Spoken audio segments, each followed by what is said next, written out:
Isa sa alang-alang na ng Estados Unidos ang labis na katabaan at pagkakaroon ng anak na may special needs sa pagtanggi ng mga immigrant visa ayon kay Secretary of State Marco Rubio. Ayon sa dokumento, susuriin ng mga embahada kung ang aplikante o ang kanilang mga dependents ay mangangailangan ng mahal at pangmatagalang pangangalaga na maaring pumigil sa aplikante na magtrabaho.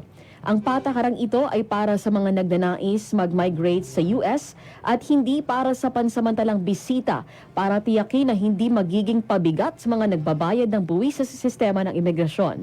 Pinaigting din ng Administrasyong Trump ang mahigpit na regulasyon sa visa, kabilang ang pagtukoy sa mga lumalabag sa US foreign policy at pinalakas ang pagpapatupad ng batas para paalisin ang undocumented migrant. Kasalukuyang nasa 40% ng populasyon ng US ang obese, isa sa pinakamataas sa mundo.